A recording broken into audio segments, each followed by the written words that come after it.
It's morphin' time! Activate Beast Power! Ha!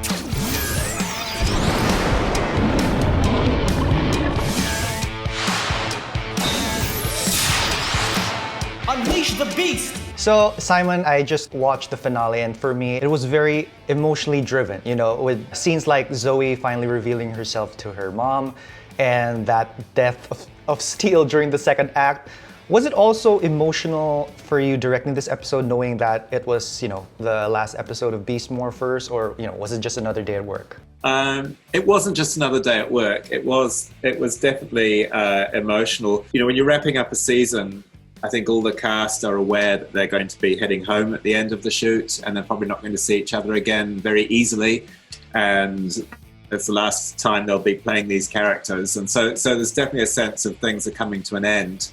I was directing episodes 18, 19, and 20 all at the same time. So it wasn't just the finale episodes, which meant that I was shooting scenes on any given day from any one of those 3 episodes. Part of my job as director is to help the actors find where they need to go within a scene. That scene with Steel getting blasted was a fantastic one to shoot. And it took a lot of time, most part of a day, I think, to shoot that. And the actors just stayed in the moment, completely committed to the scene. Yeah, I knew when we shot it that it would be something special when it was all edited together and finished.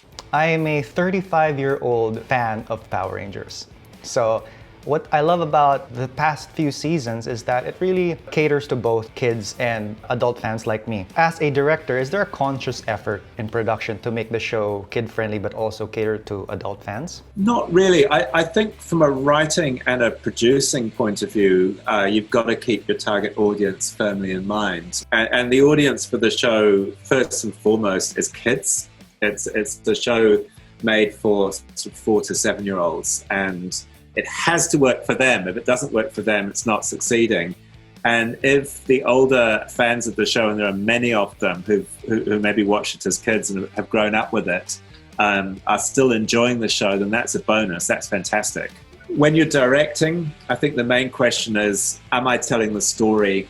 Is it clear? Will the audience at home be able to follow this? Will they feel what we want them to feel when they're watching this? It's those kinds of questions, rather than, is this hitting home for someone who's 35 and been a fan of the show for many years? You can't think like that. If the writers have done their job well, and as a director, you serve the writers by making the story as clear and interestingly told as possible, then it will resonate with the audience it's made for. I just noticed you have a Gold Ranger helmet behind you, so that's pretty cool. Pretty cool. Over there. Awesome, yeah. Awesome. Sorry, I just had to say that. In this world where it's a lot easier for people to showcase their creativity, you know, by uploading their own content on social media, what are your thoughts on Power Ranger fans creating their own world and stories through fan films on YouTube? And have you seen some? I think it's great. I think if any creative thing, like a program or a film or a comic, can inspire people to the point that they want to take those characters or those scenarios and make their own work as fans, then that's success. That is really, really good, because it shows that people are enjoying it, and it shows that the show or whatever it is triggering people's imaginations and sending them off in various creative directions. So I think that's cool. Some of it is amazing. I saw people's mock-ups of what the Dino Fury morphing sequence might look like recently, and some of those were so professionally done. It was just amazing. As long as it remains in the hobby territory and people do it for fun, then all power to them. I think it's really, really cool. So just a little fun question. When Mighty Morphin Power Rangers aired in the 90s, what were you doing during that time? Was it even on your radar? And did you ever think that you'd actually be working on this show, you know, decades later? Back in the early 90s, when it first screened, it was on television in New Zealand. I would have been in my 20s, and I was a theatre director. I was directing stage shows back then.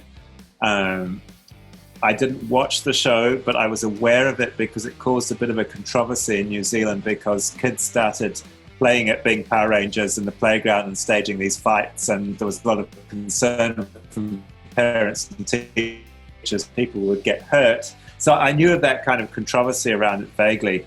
I never thought I'd end up working on it. In fact, I never thought I'd end up working in the screen industry, because back then I was a committed stage director and that was what I was doing. But now looking back, I'm very, very happy to be where I am. I love the show.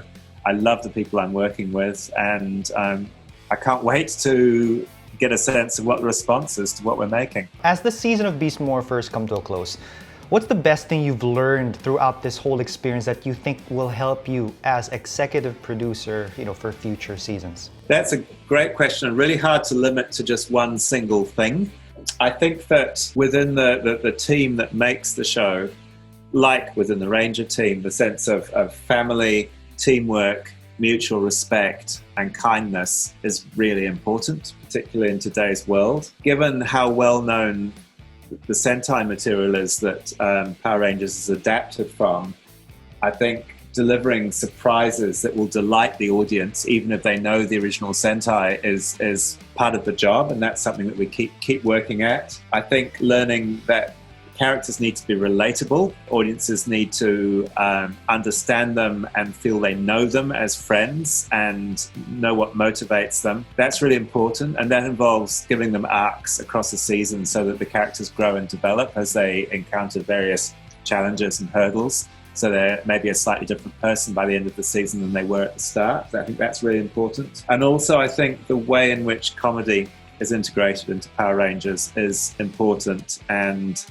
it's great when it serves the Rangers story and is part of the overall Ranger world. That's something I've learnt from the 2 seasons I've worked on. Awesome. Thank you so much for your time. You're welcome. Very nice to meet you. Very nice to meet you too.